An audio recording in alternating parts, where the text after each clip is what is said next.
Hello, hello, hello, and welcome to today's episode of Her Version. This podcast is dedicated to sharing stories of struggle to triumph, a platform that allows individuals to tell their truth in order to inspire and uplift others. I am your host, Sabrina Victoria. If you are new to this podcast, make sure you follow, like, subscribe, and share. Let's jump right in.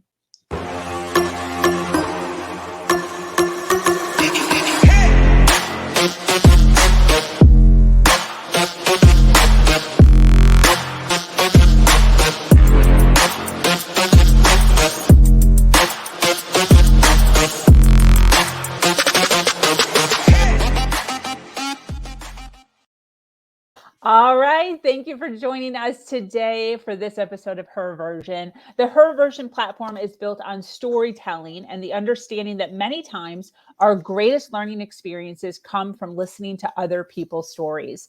Today, I am speaking with an amazing woman named Nicole. Nicole is here today to talk about the importance of healing our inner child, how to recognize if you are repeating taught toxic behaviors, and the value of finding your power despite your past.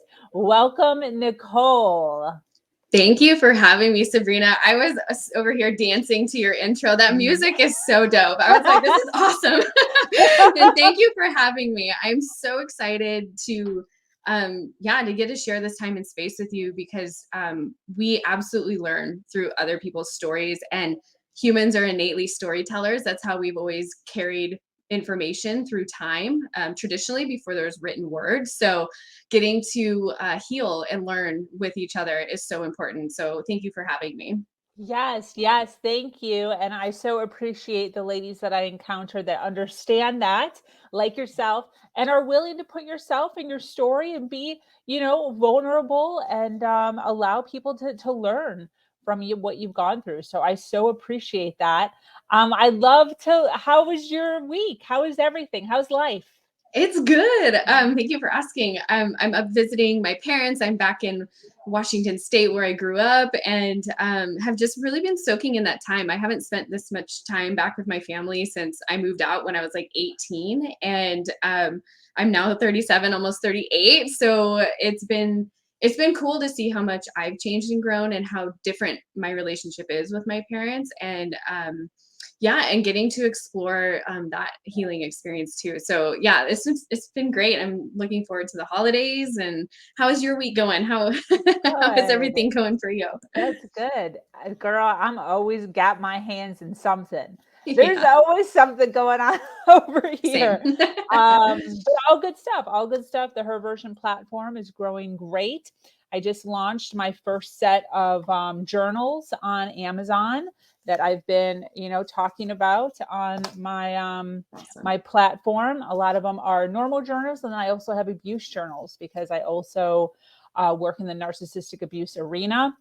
So I put out an entire fleet of abuse journals that are disguised as regular journals. They just look like regular plain journals that aren't gonna, cause anyone to notice them.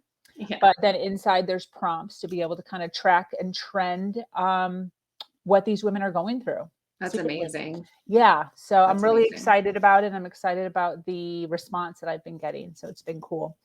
But I would love to jump into you and your Yeah. story.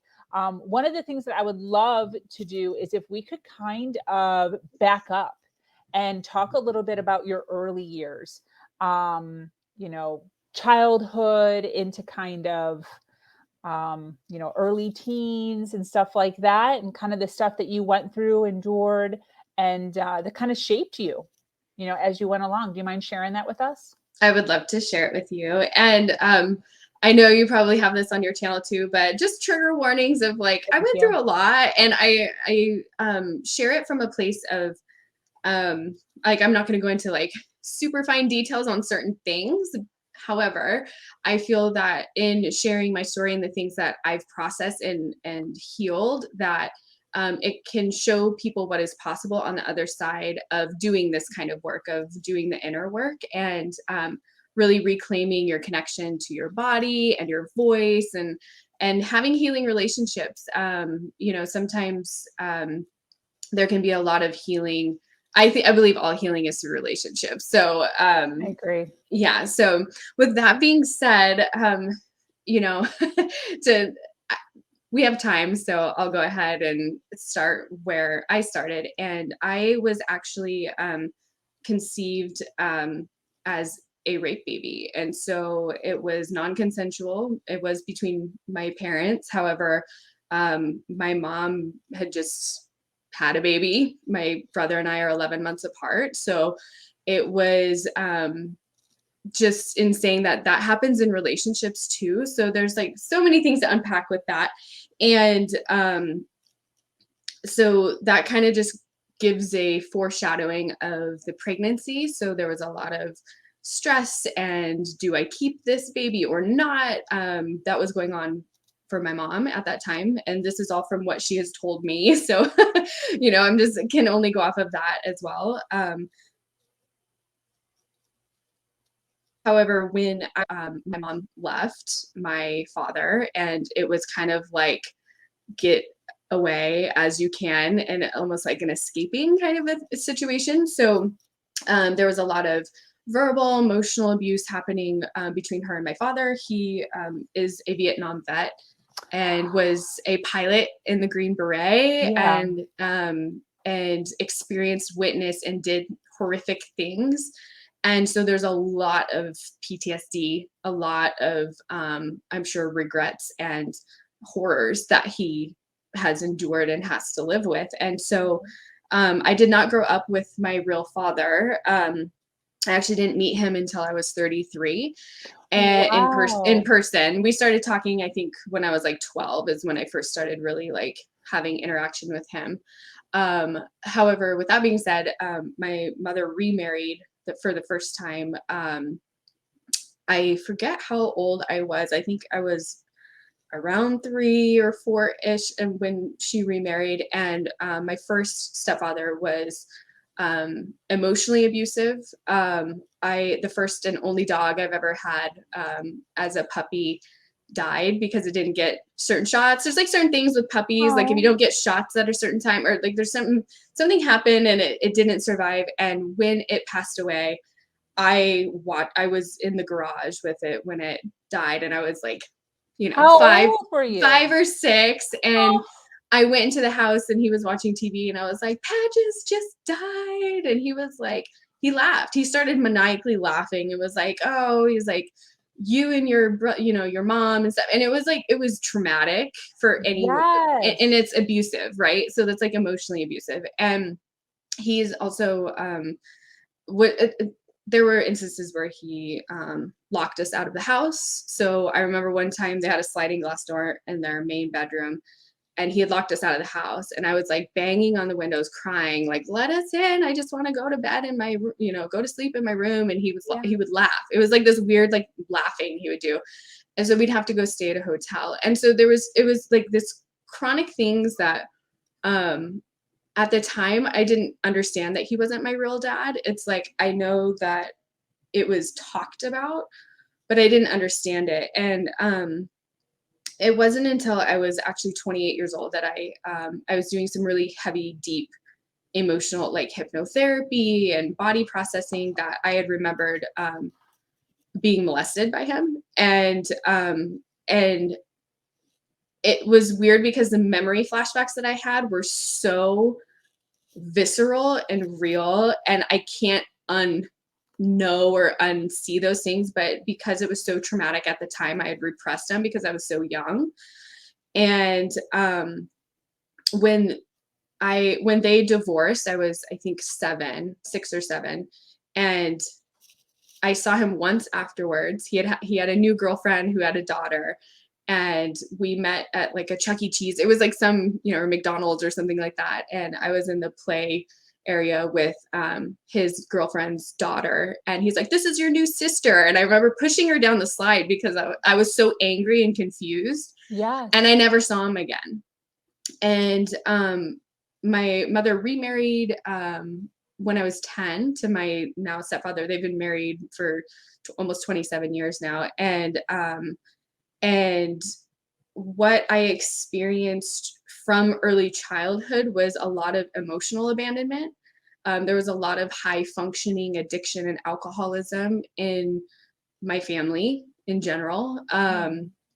And so it kind of played this interesting thing where I didn't identify as someone who had trauma until I knew what trauma actually was. Because when I thought of trauma, I thought of my real father. I'm like, he's got trauma. He wasn't, like dropping Agent Orange in Vietnam and like doing crazy, like that's trauma. However, when I started going to therapy and doing the inner child work and all of these different unpacking, I like to call it this unpacking of this compounded grief that I had, I started to understand how my coping mechanisms as a child to survive the emotional abandonment, the physical abandonment, and some of the narcissistic traits that people in my family had. That was, I think, more due to addiction and alcoholism versus being a full-blown narcissist. There's narcissistic traits. That the coping that I did growing up was to hide. I shut down my voice. I was very shy.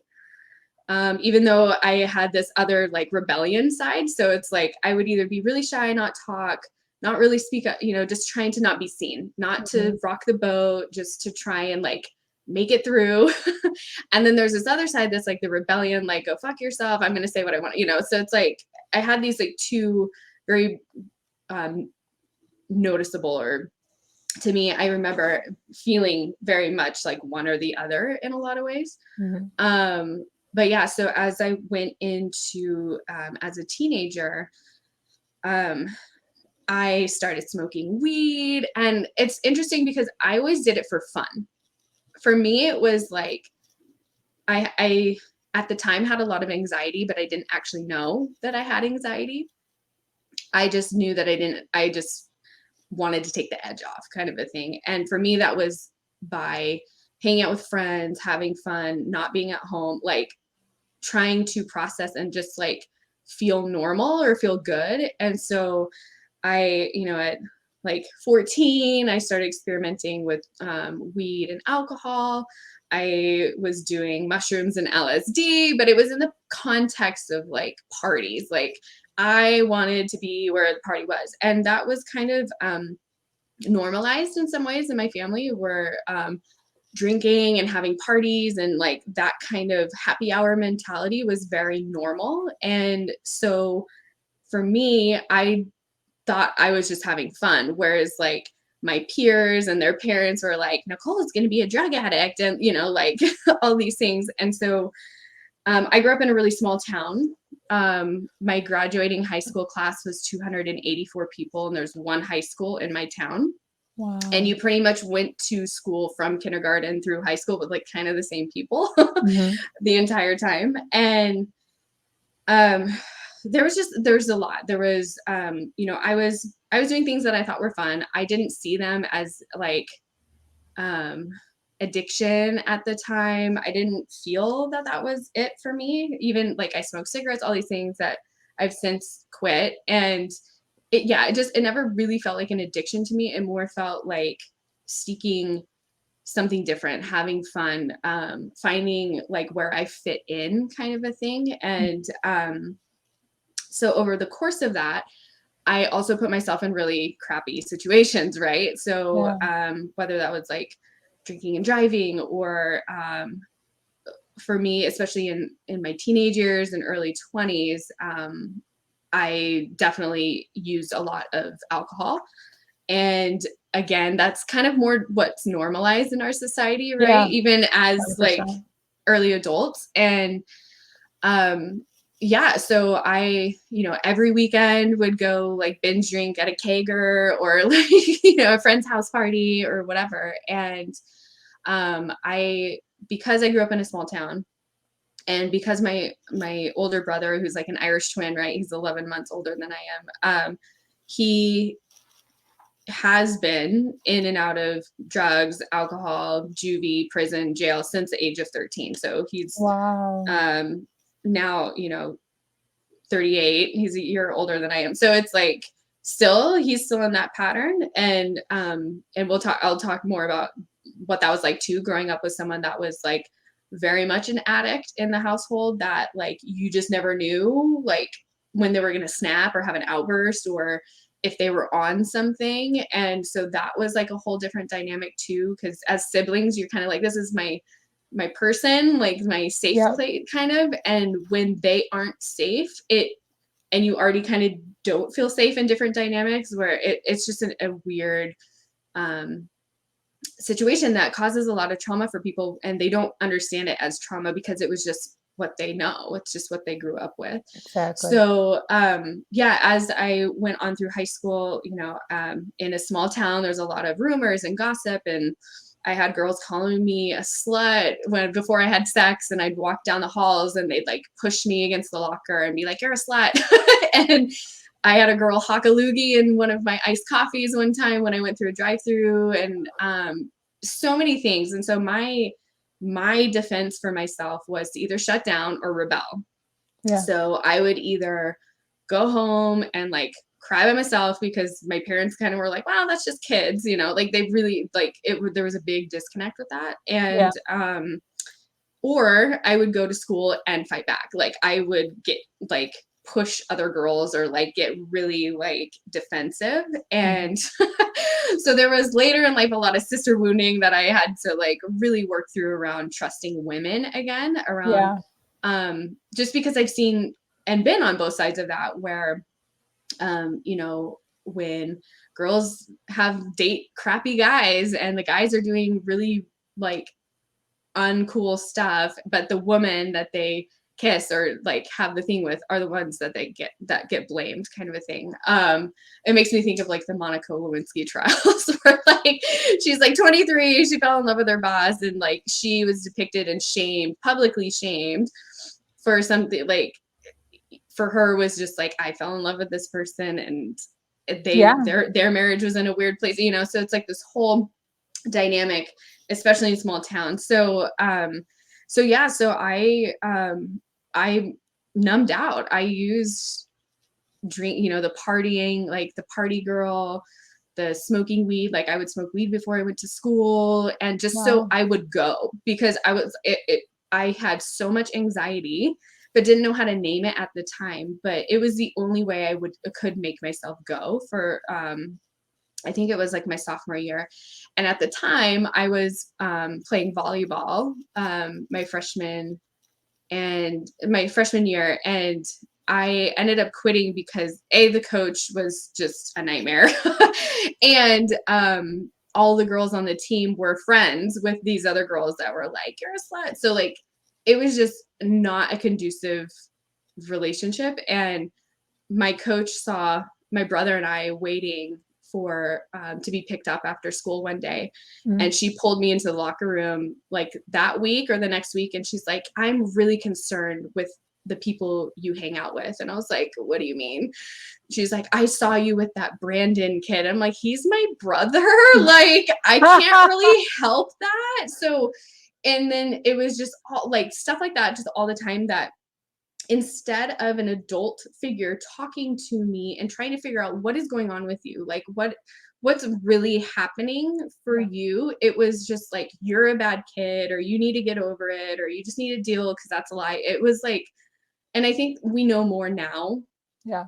Because at that time, for my parents or my grandparents, like we're just having different conversations on what is healthy for emotions, for children, for the parent dynamic. And so there's no blame around any of these things. It was just what I experienced. And they weren't taught in the ways that I have been taught, and what I've learned from that experience. So yeah, when I was going through high school, I got my license taken away. I used to have police officers follow me home through town because my brother had such a bad reputation that they would literally, I would be followed by the police just driving around my town. And one of the times, a guy that I was dating called me, and he's like, hey, he's like, I need to get back to my house. I'm the place he was at was downtown, and he lives out like in the country, and he's like, please, I just need a ride, just like come get me. And I like had to beg my parents because they were like, no, like tell him to figure it out. And I was like, literally it's going to take me a half an hour, like I'm just going to give him a ride home. And so I went to his friend's house to pick him up, and it almost felt like I got set up. I don't know, it's like a weird situation. So I picked him up. He's like, I have a case of beer, like I came over here to get a case of beer and then I'm going back. And I was like, okay, we'll put it in my trunk. And I had a Blazer, or like a Bronco. So it's like kind of like an open back, and there's like windows in the That's back. a fun car. Yeah, it's funny because Wow. my parents wanted to get me like a cute little like Honda or something. I was like, I want a truck, or like I want a Bronco, because I loved camping and like going and like taking piloting my friends and going somewhere kind of a thing. So it was total gas hog, but Yeah. but I loved actually it. wanted a Bronco for my very first car, and my parents wouldn't let me because of the gas. They're Yeah, like, that no was way. my parents were kind of like, really, Nicole? And I was like, just let me get it. So Yeah, that's cool. yeah. So I went and picked him up and put the beer in the back. I like put something over it because I was, like 16 or whatever at the time. And there was a police car like across the street. They followed us all the way through town, and where the high school is at is like halfway between where that house was and where I lived at the time. And I slowed down to take a left turn, and the police had been following me, and they pulled me over, and they're like, you were going below the speed limit, so we pulled you over. And I was like, I was slowing down to turn. They're like, well, we're gonna have to search your car, which is illegal. This is illegal. And because they probably saw my boyfriend at the time put the beer in the bag. So then it was like this whole thing where the boyfriend wouldn't admit it was his, obviously, because he didn't want to get in trouble. Yeah.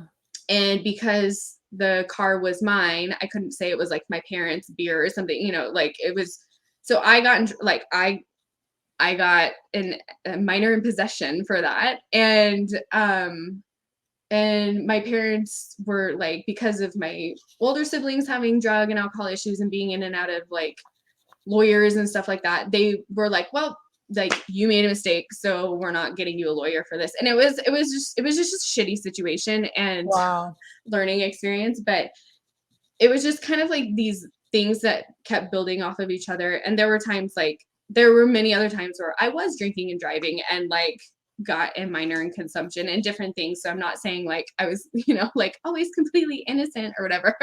I was definitely doing, like minor activities that if you were an adult wouldn't be seen as a big deal, but because you're under 21, which is a whole other conversation around why and when it's legal for people to like be experimenting with alcohol or weed or different things versus at what age you become mature enough to do the things. So anyway, so alongside of that, because of the town I grew up in, a very small town, I was very close with a few friends of mine that passed away at a young age. And when I was 17, one of my really good friends committed suicide. And it was, when something like that happens, especially in small towns, it's like a big shock to the community. And when I was 21, my best friend, like my childhood best friend, committed suicide. And it completely changed. It rocked my world. And that's really, his death is actually the catalyst for me doing therapy.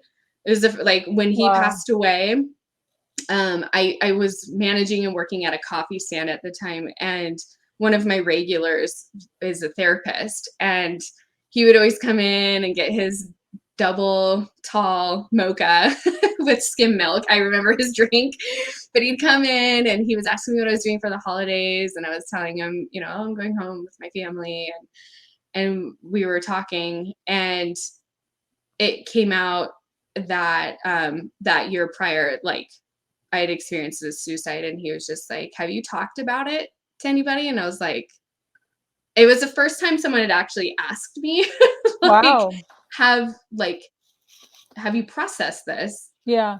And I just started bawling. It was like 6 in the morning, and I was just like, no. And he was like, you know what? He was like, why don't we schedule some times for you to come in and you just bring me my mocha and we'll talk. And it was the first time I got to unpack Wow. grief. And it Wow. makes me tear up talking about it. And it's funny because I was actually just talking with my mom this morning about my friend Isaac that passed away. And I was like, it's crazy because I still miss him. Like, it's just a piece, becomes a piece of your fabric. Yeah. Something about grief and when we go through things is you can grieve and you can process it, but it almost like, I don't want to say dents or tarnishes you, but it flavors and becomes a part of the fabric of who you are and your life experiences. Absolutely. And what's interesting about like this, when I first started going to therapy, is I used to bite my nails, and I hadn't bitten my nails since I was a kid. And after that session, I hadn't bitten my nails in years. And I caught myself like at the end, like the last like thing, I was like, oh my God, I literally haven't bitten my nails in years. And I just was like going for it. And so it's just interesting how our body, it's like just in this process of learning how our body has memories and holds memories, and the way that I repressed the abuse that I experienced as a child, Yeah. where our bodies really hold on to things until we are able to process them, 100%. until we are able to unpack them.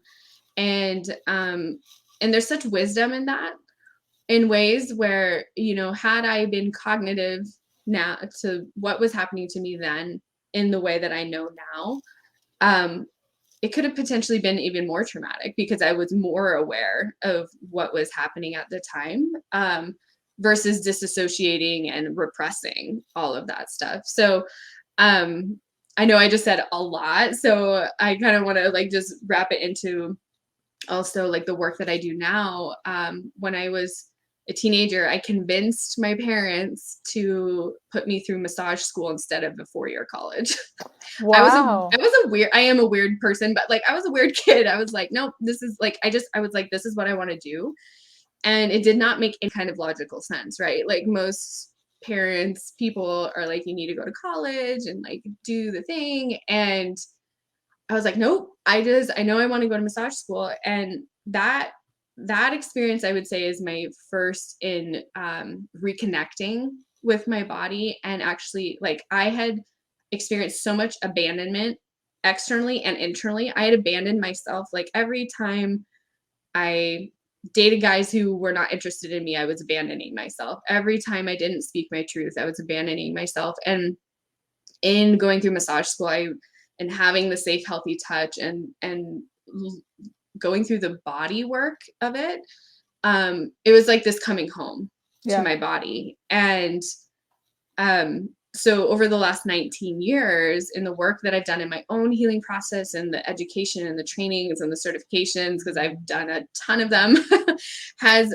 been this process of, for me, myself coming home to my truth, to my body, to healing what is healthy, Yeah. what is healthy for me, and where did I learn these things that weren't healthy, and where do I get to say no to those and not pass those on to when I have kids, or even to the relationships that I build from here on out.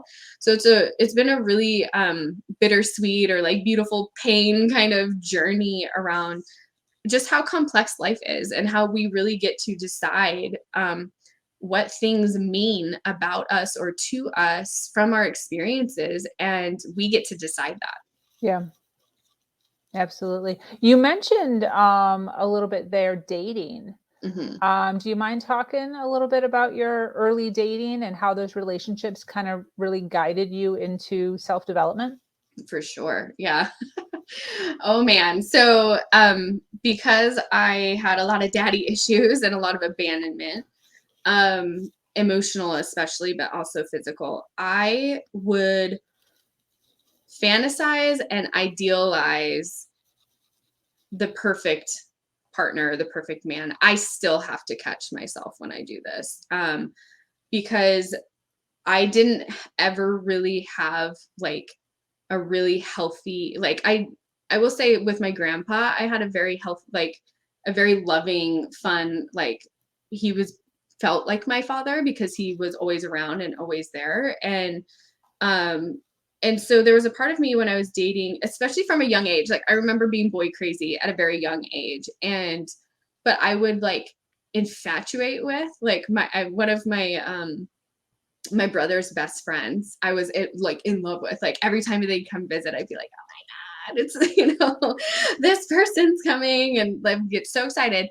But he was like 100% not interested in me at all, So I would idealize and fantasize and infatuate with this same abandonment, like that same abandonment, lack of interest, non-emotional piece. Yeah. But I wasn't connecting the dots. So I was like, this person's so attractive and they're so smart and I love talking to them, but they weren't interested in me, but that felt normal. Wow. So I didn't realize it until much later, where I was unconsciously replaying the abandonment patterns that felt normal to my nervous system and my body. Yeah. For a very long time, like all through my 20s as well, where I would chase a guy who gave me breadcrumbs. Mm-hmm.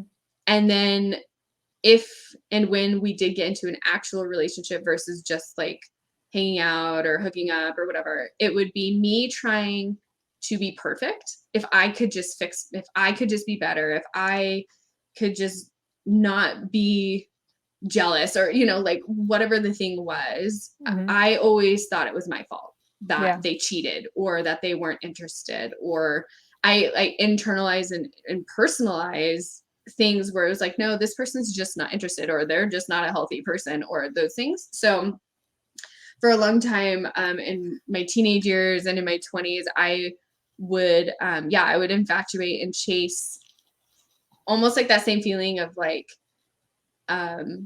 if I could have just been better, then maybe my dad would have stayed. If I could have just been, like that, it was that mirroring those same kinds of dynamics. And because there was like, I don't want to say there wasn't love in my home growing up, but it wasn't in the way that I needed and wanted. It felt like a very big disconnect, and it felt like sometimes, but not all the time. And so what I've learned over the years in dating is, what do I want? What do I actually want to feel? And how do I actually want to be treated by someone? And then working on the allowing and the deserving pieces of those around. It wasn't even so much knowing I was worthy of it. It was just, I hadn't experienced a healthy relationship ever. Yeah. And so I didn't know. Yeah. I didn't know that I could ask for certain things. I didn't know that there were certain things that I could be like, actually, that doesn't work for me. And if you want to be in partnership, then we get to meet each other in the middle. Yeah. It was always me overgiving and trying to be like, oh, well, I must have caused this. And that's also like when you grow up with addiction, parents that have addiction or alcoholism, that codependency that gets created in relationship of like, oh, it's my fault. It's my fault that they didn't love me enough. It's my fault that they have this addiction. It's my fault that they're not getting better.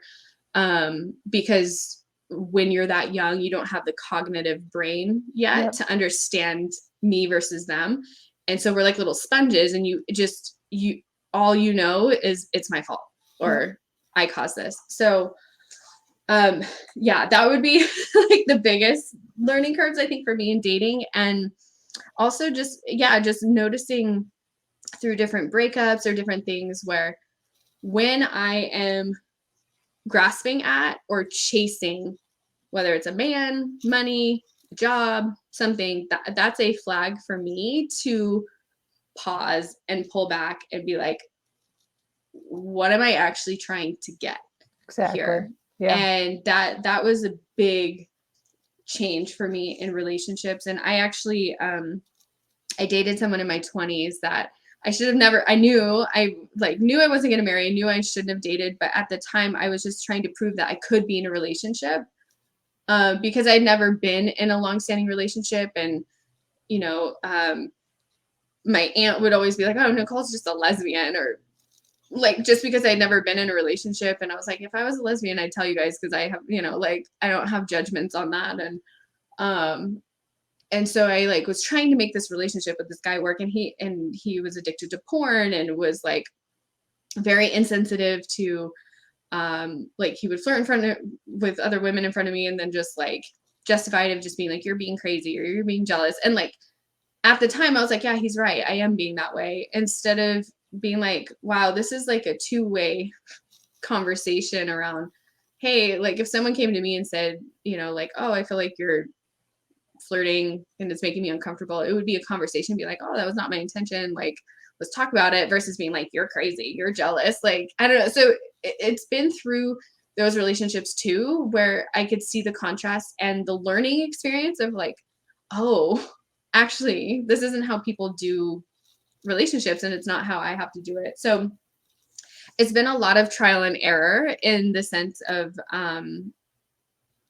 learning those things along the way. And the other 5-year relationship I had from like the end of my 20s, early 30s, there was definitely a lot of unprocessed trauma on his side. And so he wasn't, I don't think, a full-blown narcissist, but absolutely had narcissistic traits of like gaslighting, manipulating. And I really believe that unprocessed, unhealed trauma does cause narcissistic traits in people. And so again, it would be the like him not coming home until 4 a.m. because he's out drinking after work, and or wouldn't come home at all. And I'd be like, this doesn't work for me. And then him being like, you just don't trust me. Mm-hmm. And he'd come home smelling like perfume, or like different things where it was just like, at the end of the day, it wasn't feeling good to me. Mm-hmm. And again, I had to catch myself and be like, I'm trying to justify like, and again, make myself wrong for something that actions that are happening that I'm not okay with. And so, yeah, there's just been a lot of learning how to communicate and validate myself in regards to when someone is in a trauma response, and understanding that I don't have to internalize that or take it personally.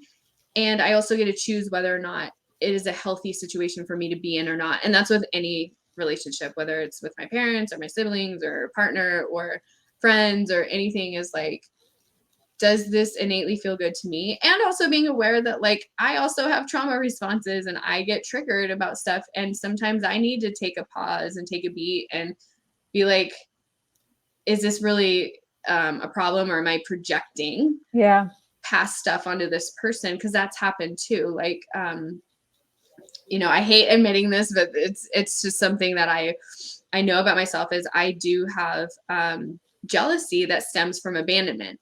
Mm-hmm. So it's not even necessarily that I'm jealous of like a person that someone's talking to. It's more the feeling like they're going to fall in love and leave me. Yeah. But knowing that about myself is working with that of like, in the moment being like, are they actually flirting, or am I getting triggered? Mm-hmm.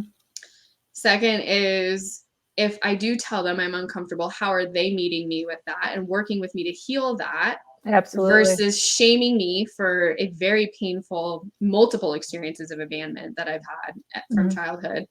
And then also, the more I've been able to pause and really sit with like, okay, the little one in me is afraid that she's going to be left and hurt. Yeah. And that's actually what's happening here. Getting to pause and hold that space for myself, and comforting her of like, hey, even if like worst case scenario, that is what happens, we're going to be okay. And I've got you, changed everything for me. That's awesome. Yeah. That's awesome. I do want to acknowledge Blue Vibe. She's commented quite a few times here while you've been talking. Oh, awesome. And she shed a few tears for you while you were, you know, talking about some of the more personal things earlier on.